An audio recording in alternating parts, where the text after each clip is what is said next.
Milne C.C. Pocock is an FAA certified flight instructor, land and seaplane, and a highly experienced bush stunt and test pilot with many thousands of hours of bush flying and off-airport STOL operations.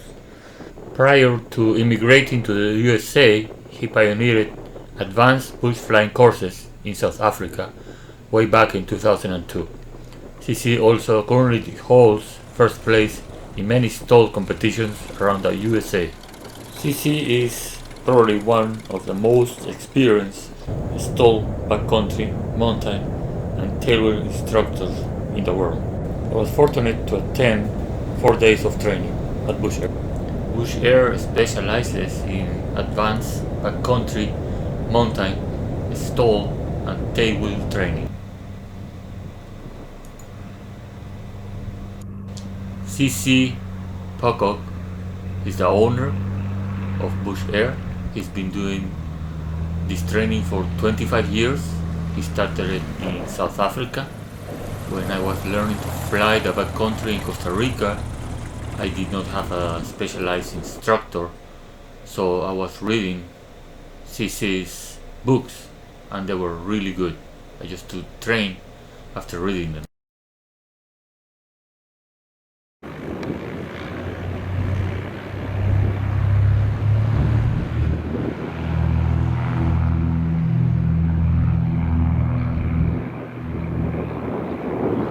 Because of the conditions, we started with some crosswind training.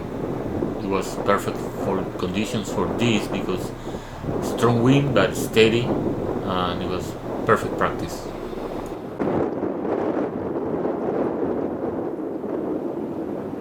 Apart from me, there were two other pilots, so CC was very busy, taking us one after the other, but we learned a lot. I think it was great training, and we flew until dusk.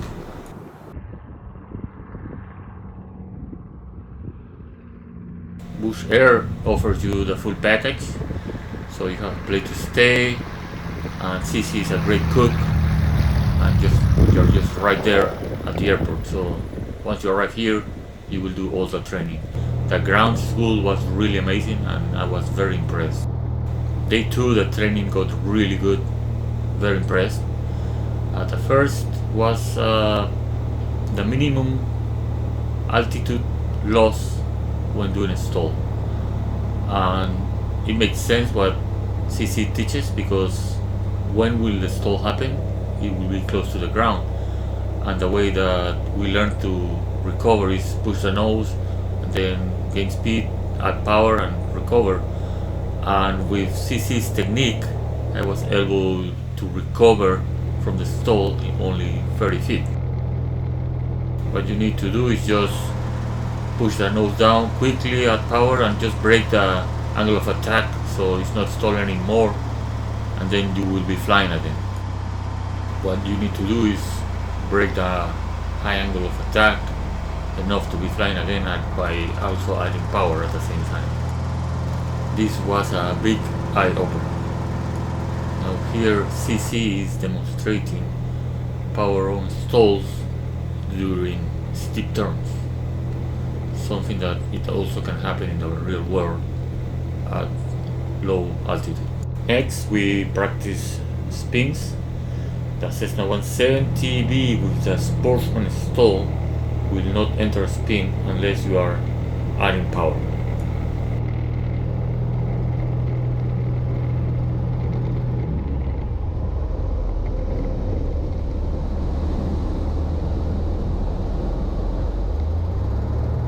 Now was my turn to recover from incipient spins. I need to recognize it and to recover it before it develops into a spin. All of this is real world scenario training. As you can see, we were having lots of fun doing this training. There are lots of backcountry flying specialized instruction, but I don't think any of those teaches you this kind of maneuvers. Those are really great, but I think this is more advanced. we really pushed the envelope of this Cessna 170. I think this is a very important part of the training to recognize the incipient spin and recover. So we did a few of those. This is great because this is real world scenario training. We did all kinds of stalls and unusual attitudes. Then after the flying, it was time for some ground school and then for lunch. It's called the afterburner hamburger. We can see that this is an expert cook. In the morning, definitely will make you a safer pilot and more confident. Now it was the time for some short field landings and takeoffs. This is Andrew Pomeranz, one of the students this week. He's getting his tail wheel endorsement, and just one day he was doing landings like this. Oh, that was good. Oh, jeez.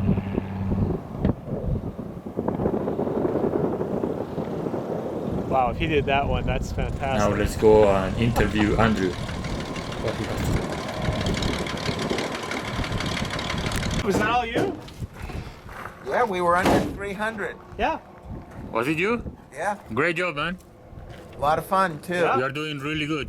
That's Yeah, fantastic. a lot of fun. You did all those, eh? Yeah. Yeah. Except the first one. The first one he did. He showed me, and then he helped me a little bit through the second one, and the third one maybe, and then. Yeah. pretty They're all much- under 300, pretty much. Yeah. Yeah. Yeah. They You were- learn That quick. for a stock Cessna with a 145 horse engine in it, right? Yeah, It's really good. Now lot of this fun. exercise we're going to simulate engine trouble after taking off.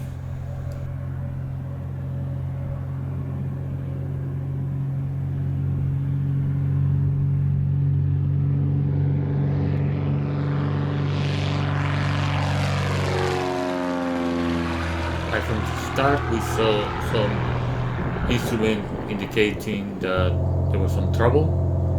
So we started to return back to the airport. At some point, we cut the power and glide to the landing spot, which is marked by some orange cones. Because of the wind, this maneuver was more appropriate, but also we will have too much of a tailwind if we try to do a 180.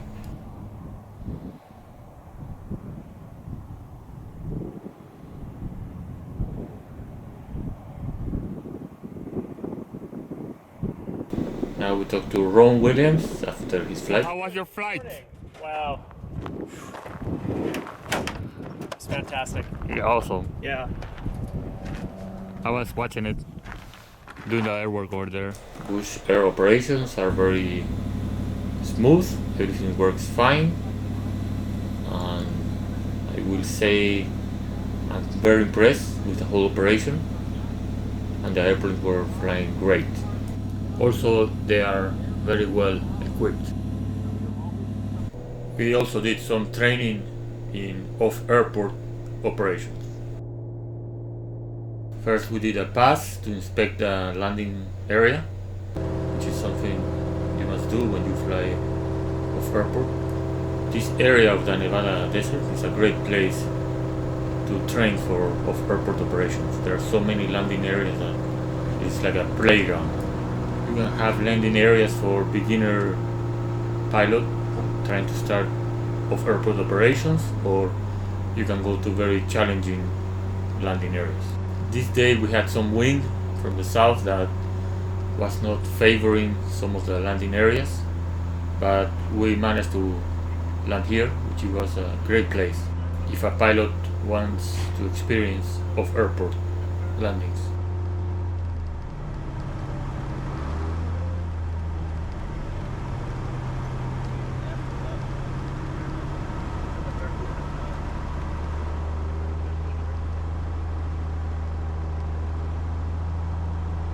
Here I'm flying the Cessna 170B experimental with the slats and VGs and the shock absorbers. It was an amazing airplane and perfect for this kind of training.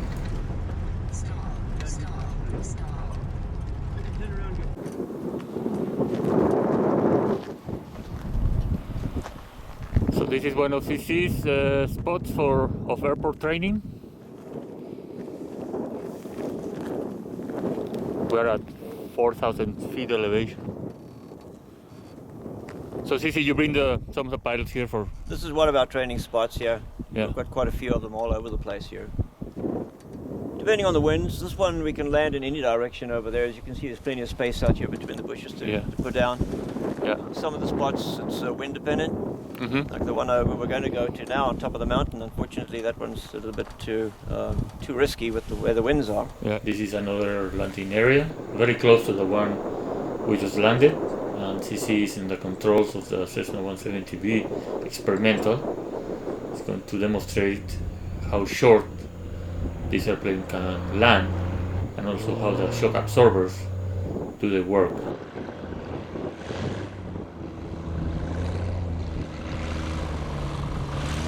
It is really an amazing airplane. So we took off to fly over the landing zone to check the conditions to see if it was possible.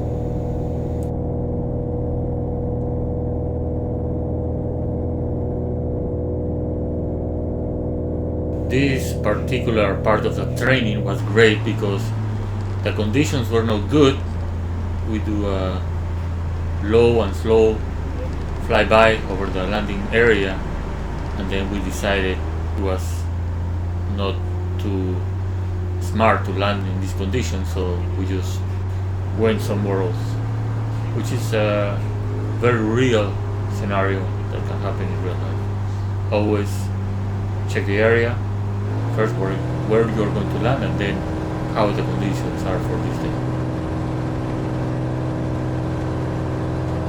This is the headquarters where all the ground school and the cooking and the eating happens. Lots of pictures about CC doing air shows and lots of STOL competition pictures. Then the TV, we watch some videos at night about aviation. It's a great ambience and the ground school is really, really good. There. Here is a quick glimpse of what the ground school is like. Normal approach. At about 40, right? Line. Yep. Okay. Get down into ground effect. This is your Reduce- landing spot. yeah. Right? That's your landing spot. Get down in ground effect. You reduce the power and raise the nose. Because if you don't reduce the power, you're going to do this, and you've messed it up already. Yep. Into ground effect. You round out. You reduce the power just like you normally would. And you go into the flare, but now you add power. No, So that's the difference between the normal landing, where you just round out, go into the flare, and land. Now you're going into the flare, and you're not going to land. You're not going to land. You're going to hang it on that prop. 10 feet. Power, yeah, power's going to keep you in the air until you get there, and then you reduce the power or cut the power and put it down. And now you use brakes. Now let's see what the other two pilots have to say about careful. Bush Air If you're not familiar after with the completing airplane, the especially course. these brakes, they're So we are here with Ron Williams from Duluth, Minnesota. What kind of airplane do you fly? I fly a Cessna 178, which is very similar to CC's 170B.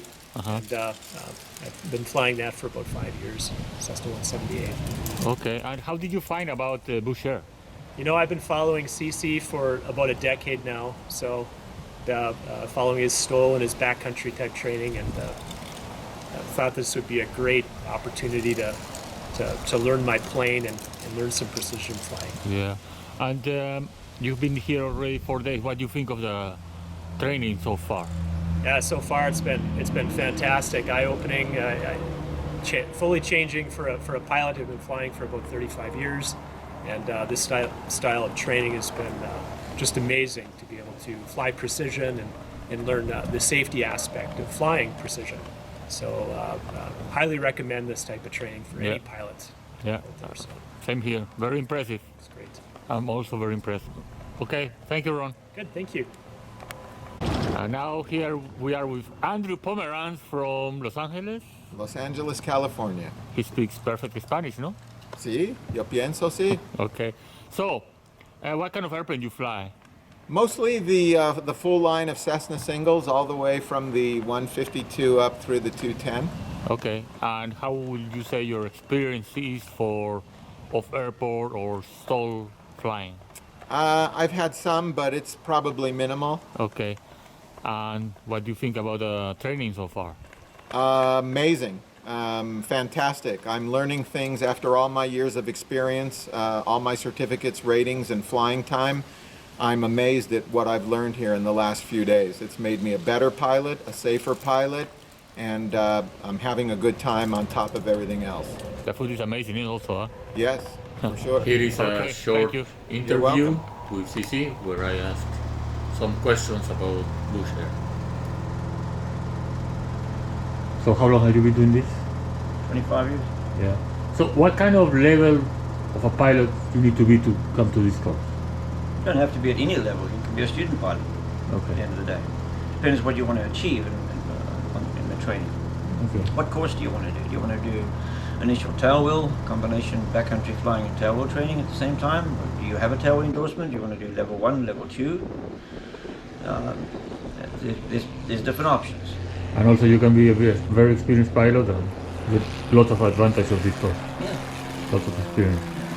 And the average pilot brings his own airplane or is half and a half? It's about half, 50-50. Some pilots bring their own aircraft. Some pilots do the training in one of mine. Okay. And what can a pilot expect after finishing the course? To be a lot safer, more proficient and confident in skill. Okay. And that's what we want to achieve in all the training here. Okay. Really good. Well, thank you for your hospitality. This has been great. Learn a lot, and it was great being here, meeting these pilots, and lots of fun. Thank you. Thanks for coming. Okay. I learned a lot by reading Cici's books. So before coming here, I knew this was going to be good. Now, after completing level 2 bush air training, I'm blown away. Seriously, this could be the best advanced pilot training for general aviation pilots. Highly recommended. If you want to be a better, safer pilot with more confidence, definitely you should come here. Bush Air. Thank you for watching. If you want to support Backcountry 182 YouTube channel, please join me on Patreon. I will continue some more videos showing what I learned at Bush Air. So stay tuned.